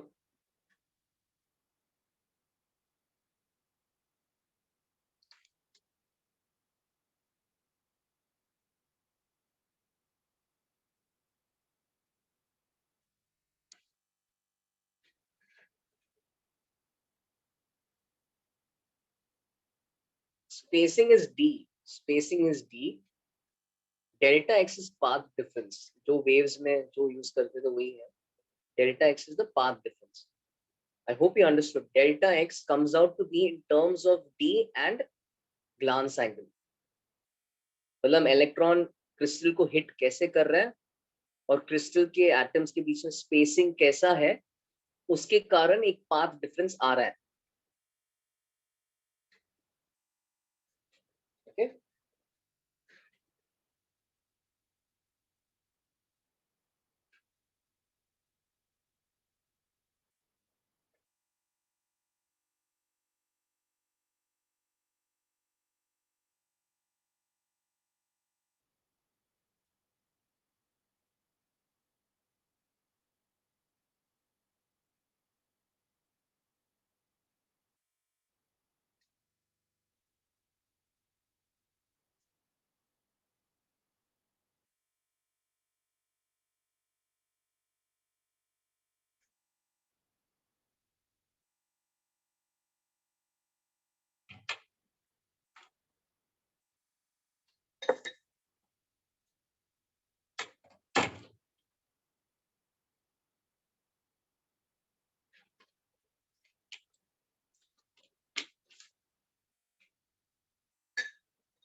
Let me just check.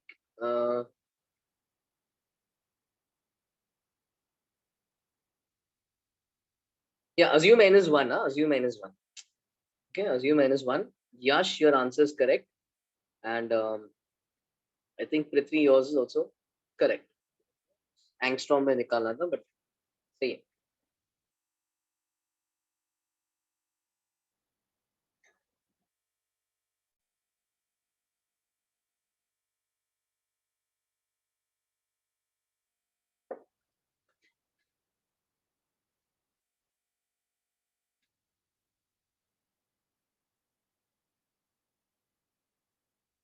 Okay, so if the formula is there, it's quite simple.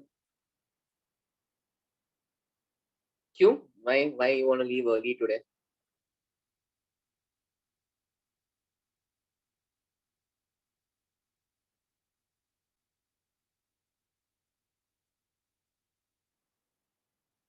School exams going on. Did your previous teacher also leave you early?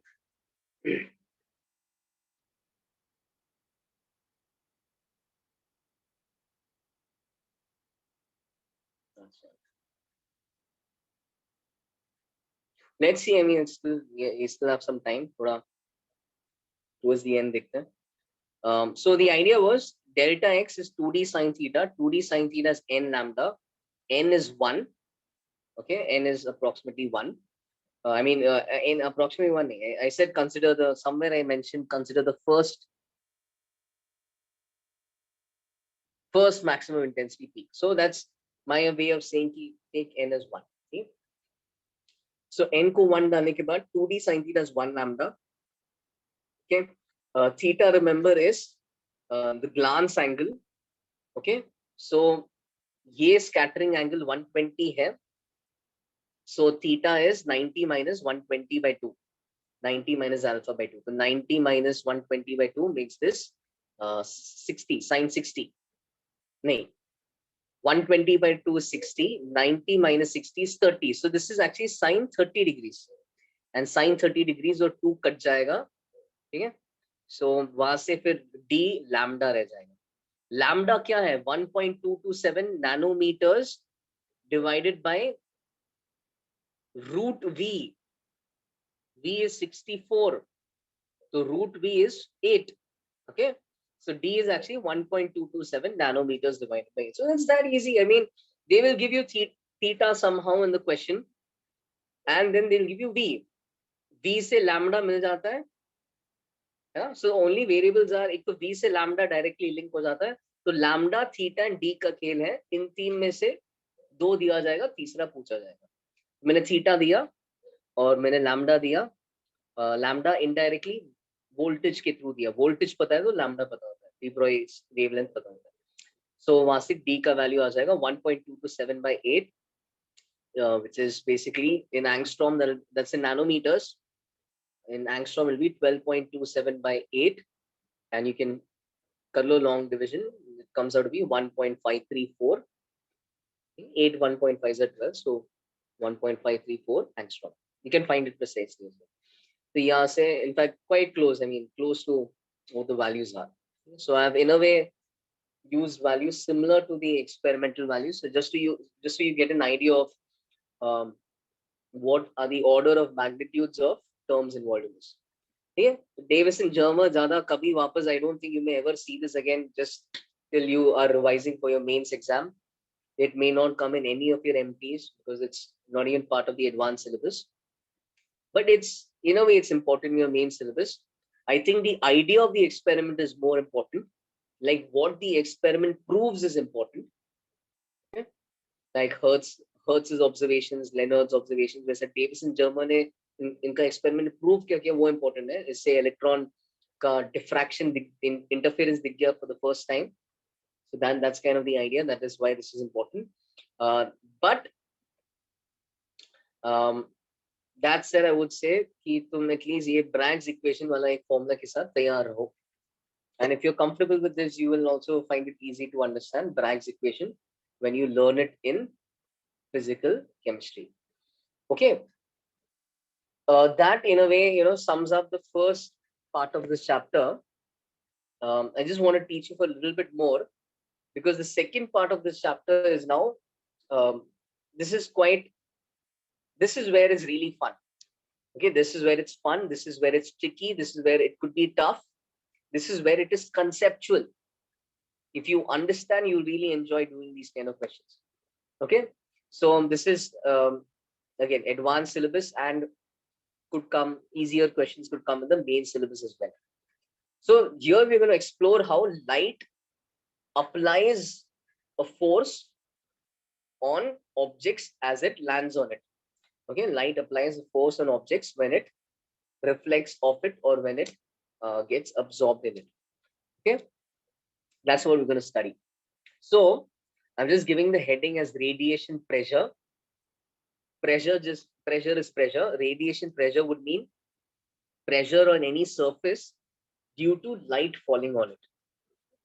Light falling on it is what we're calling as radiation. So to develop the idea, I'm walking you through this. A lot of your questions in the HCD are on this idea. You'll have a nice practice, and ideally you should have fun as well solving it. Consider a light beam of area A and intensity I. Okay, consider a light beam of area A and intensity I, like in this diagram. The energy crossing a perpendicular cross section. तो ऐसा एक cross section highlight कर लो. The energy crossing the cross section in time dt is what? So remember the definition of intensity. Intensity is energy by area by time. Energy crossing per unit area per unit time is intensity. Therefore, intensity into area into time will give total energy. Energy by area by time. ADT को left hand side पे ले लो, denominator में तो intensity का definition हो जाता है. Right hand side पे लेके आ जाओ तो you will get how you can find energy crossing a cross section of area A in time dt. All you need to do is intensity, energy by area by time, into area into the time interval. So dt time में इतना energy cross हो रहा है. Intensity into area into dt. Energy आ गया. कितना momentum of कितना linear momentum of light is crossing this cross section. So linear momentum of light. Okay, we're back to light. वो deviation Germer एक छोटा सा क्या होता है detour था. We are back to light. Okay, back to light. By the way, if you ever see anyone mention something called as matter waves, that just represents the idea we saw on the previous page. De Broglie's wavelength, the Davison-Germer experiment, where we talk about matter having waves, matter having a wavelength, and matter electrons undergoing interference.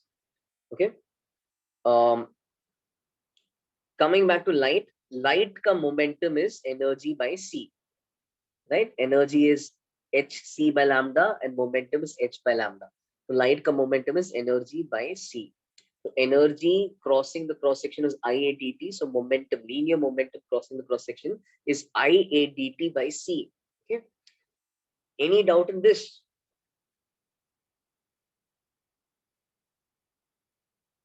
See, it has momentum, and because it has momentum, it is going to be capable of applying force and experiencing force, right? Anyone with momentum is capable of applying force, because when your momentum changes, somebody will have to be applying force on you.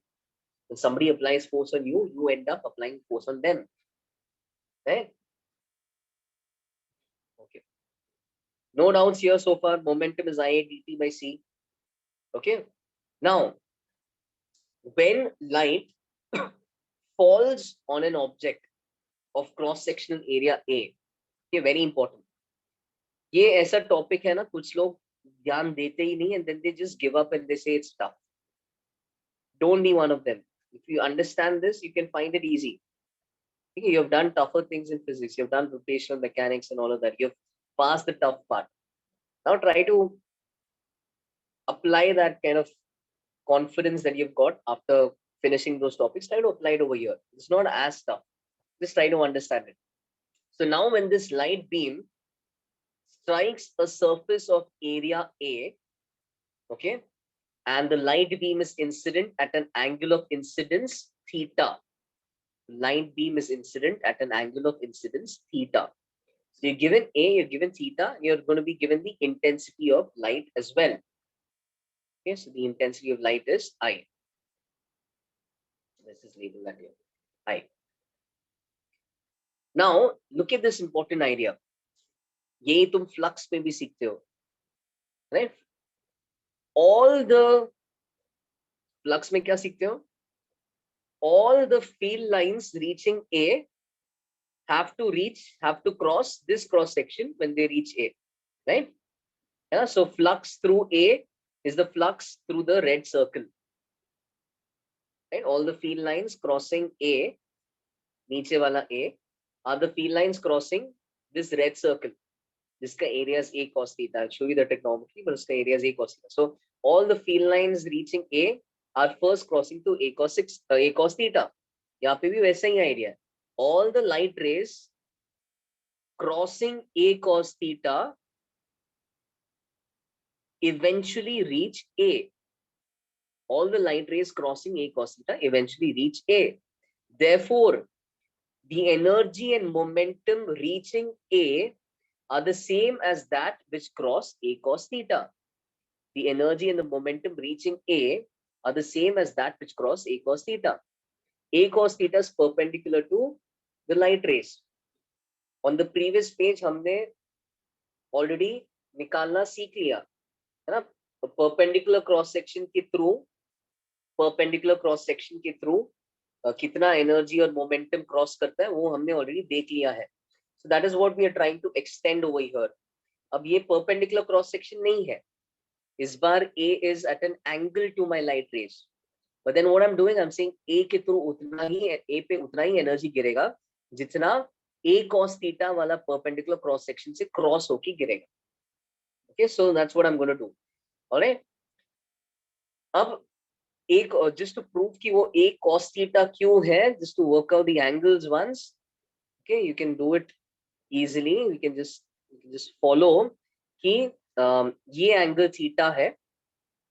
Okay, तो light rays और vertical के साथ angle theta है, तो logically light रे का perpendicular and horizontal के साथ एंगल थीटा है.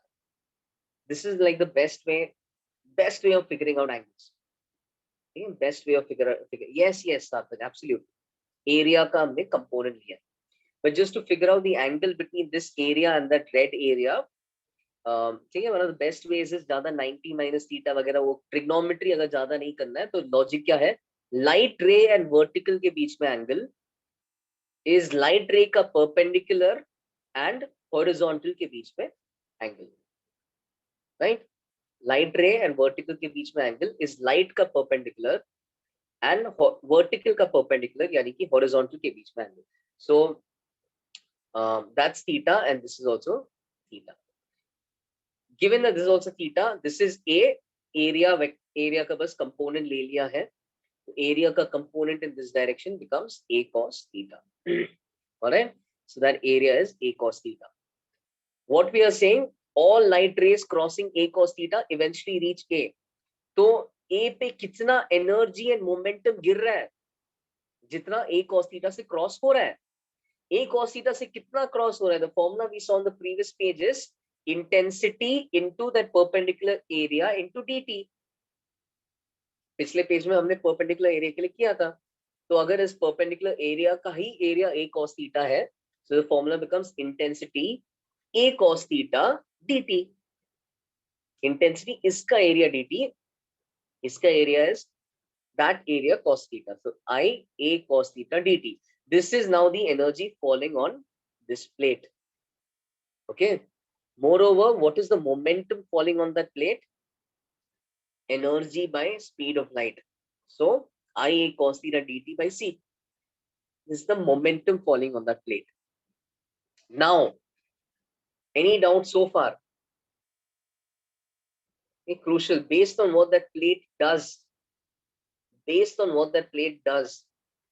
it's going. It could either absorb light or it could reflect light. Okay? We are of course ignoring the one case where it transmits light. अगर light को as it is transmit करेगा तो कुछ फर्क पड़ेगा ही नहीं. It's not changing the momentum. But if it's absorbing light, then like an opaque black body absorbs light, suddenly वो light का momentum change हो रहा है. Newton's second law से momentum change होता है, so there should be some force involved, right? And similarly, even if it's reflecting light, कभी भी momentum change होगा, so there'll be some force involved. Okay, so we are interested in seeing what will be the force applied by light on the plate. So we are going to have to see two cases. Yeah, an impulsive force, very nice. Change in momentum के कारण there'll be that kind of impulsive although this is more sustained because light is continuously falling and it's not a sudden large spike, but you can visualize that ball bouncing off a floor in your head. You can visualize that in your head. Impulsive force का मतलब क्या होता है? A sudden large force acting for a very small point of time which suddenly changes the momentum. तो photon का भी momentum suddenly change हो रहा है, but in a broader sense light continuously आ रहा है ना, light continuously आ रहा है, so it's not a large force for a small point of time, it's a small sustained force in that sense, so it does not technically get called an impulsive force, but you can visualize this to be like a ball bouncing off a floor. You can visualize that kind of interaction. The way we are going to in a way measure that is going to, we'll be working with impulse in that sense. So maybe I can just do this case today. This is radiation force and pressure on an absorbing plate. Absorbing plate, a plate which absorbs all of the light falling on it. In other words, a plate which is a black body, right? Black body absorbs all the light falling on it, all the radiation falling on it. Black body का absorptivity 1 होता है, सिर्फ absorb करता है, कुछ भी reflect करता नहीं है, और transmit हम देख ही नहीं रहे.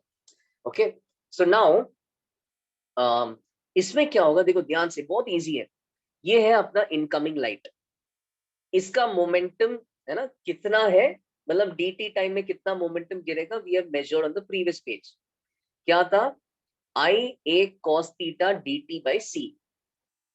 ठीक है, we can, I show you how to work out the logic. तुम एक बार खुद से करोगे, you'll be more convinced.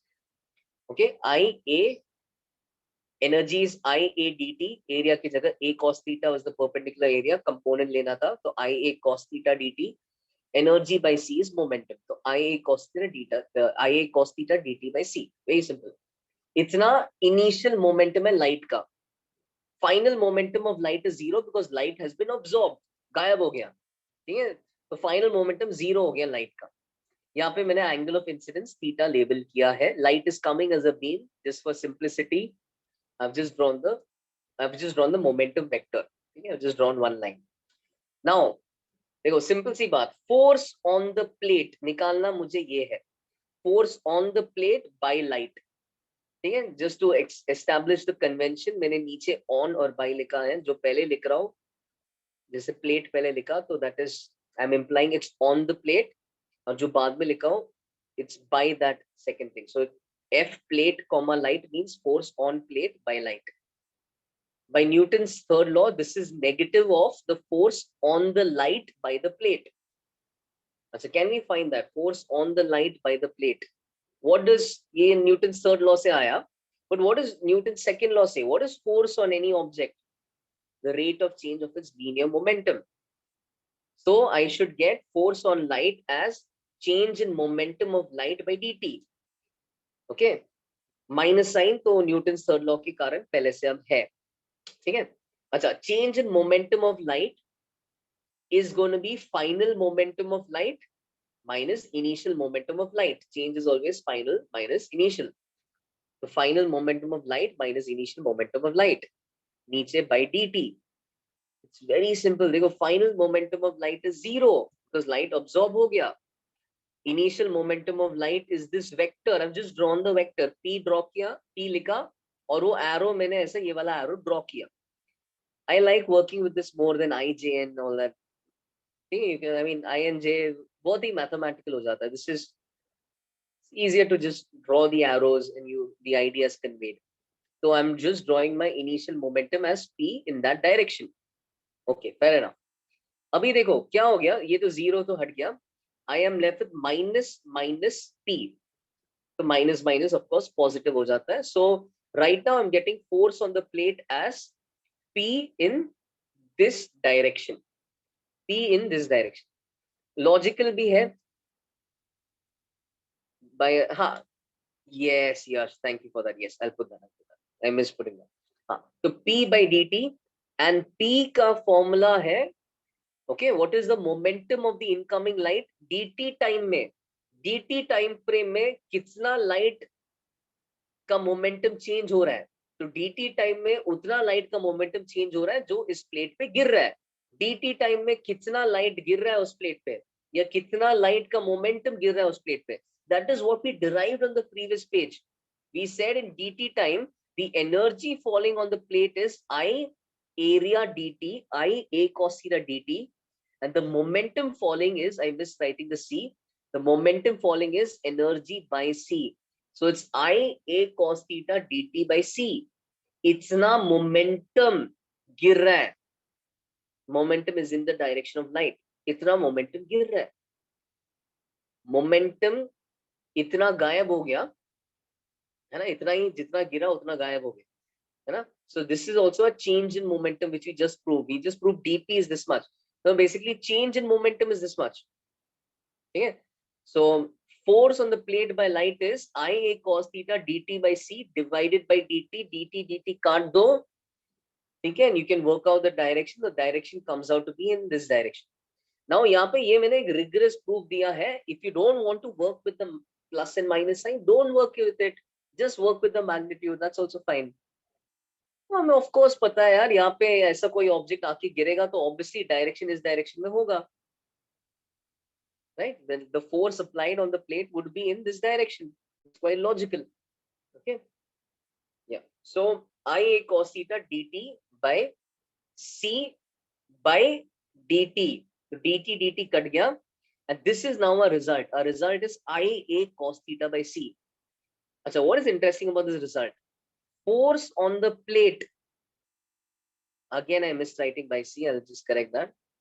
So force on the plate is ia cos theta divided by c. Okay, what is interesting about this is that a cos theta वाला, come on, a cos theta वाला जो term है,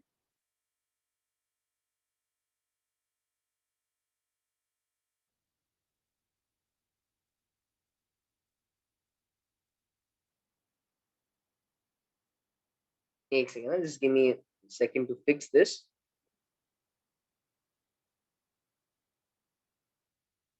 Sorry.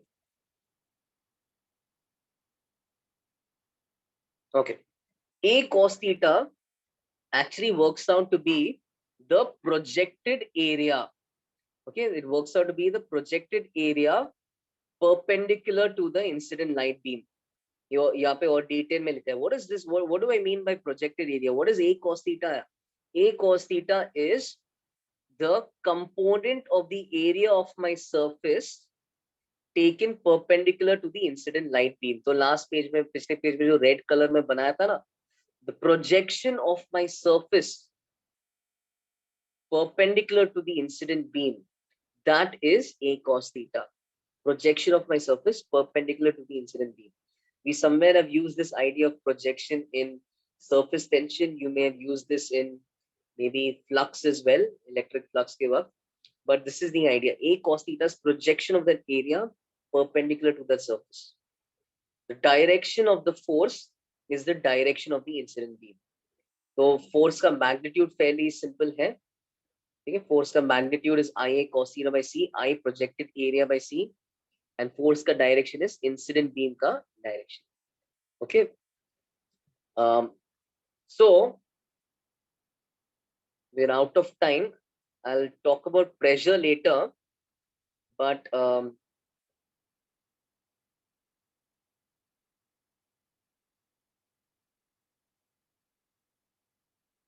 any doubts so far? Any doubts so far? I projected area by C. Okay, I projected area by C. So if I have a hemisphere, and if light is incident on the hemisphere, okay, so projected area will be the area of the hemisphere perpendicular to the light. It's actually going to be the area of a semicircle. All right, so it's going to be, intensity is going to be I, semicircle ka area into C. I pi r square by 2 C. So I projected area by C. Area of that object perpendicular to the incoming light. Any doubt in this?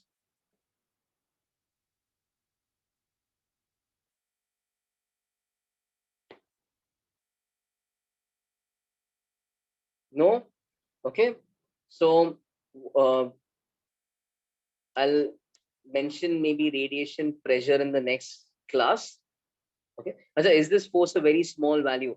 Is this force a very small value? I would say so, because light का speed काफी बड़ा है ना, 3 into 10 raised to 8 के कारण this definitely becomes a small value, but it could be significant if this is acting on small particles like subatomic particles and all. This could be quite significant.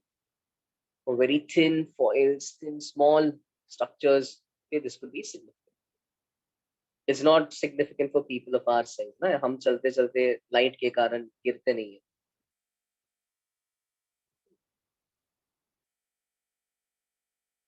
Got the idea? I'll talk about radiation pressure in the next class. Please just try 23, 24, 25 for homework. 23, 24, 25. I'm giving you different shapes. ठीक है, उस पे light गिर रहा है. Okay, light का intensity दिया है.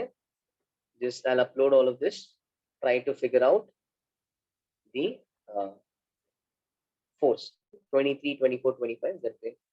Try कर लो. That's it for today. We'll continue in the next class.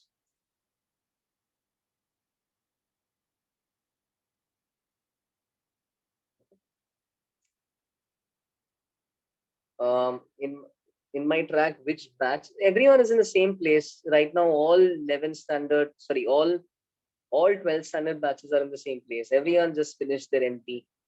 Everyone has just started modern physics. तुम्हारा 2 lecture हुआ है.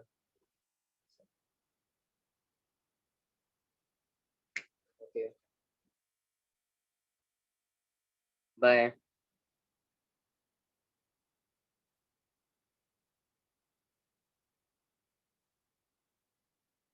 हाँ.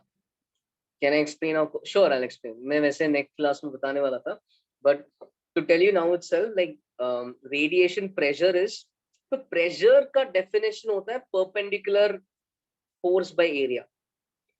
है ना? Pressure is not tangential force by area, nor is it total force by area. Pressure is the perpendicular force by area. Tangential force by area is what we call as shear stress, right? And perpendicular force by area will be what we call as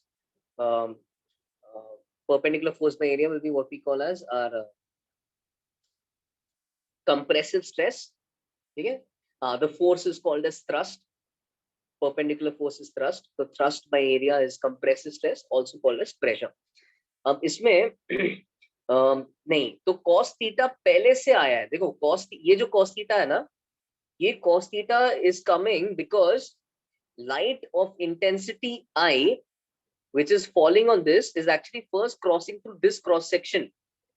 तो एक तो light के perpendicular cross section determines the momentum falling on this plate, right? You can imagine कि light ऐसा गिर रहा है तो ज्यादा momentum से इसको hit कर रहा है, और light एक slanting angle पे आ रहा है तो कम momentum से hit कर रहा है.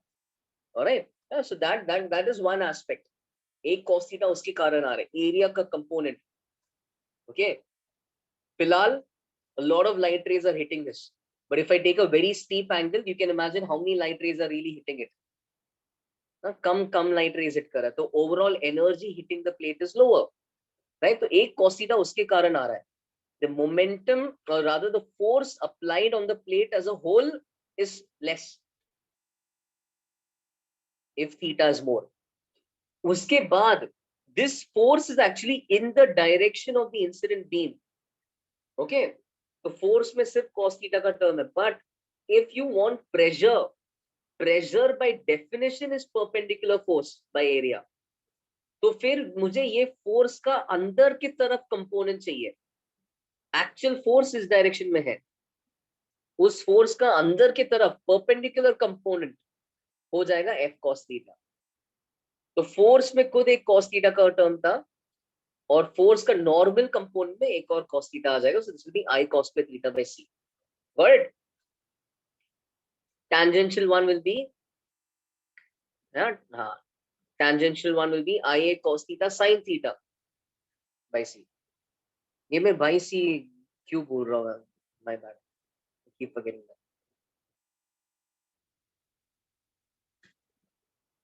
समझा? I'll repeat this in the next class.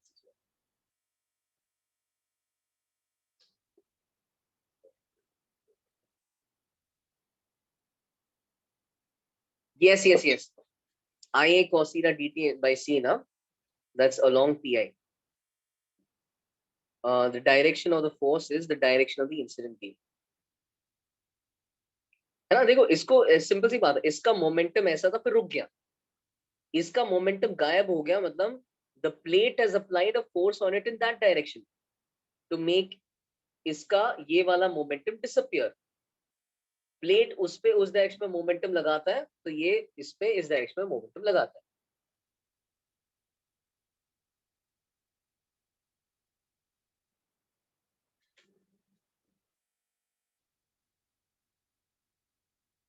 Inelastic collision की तरह सोचो. ऑलराइट, चलो बाय.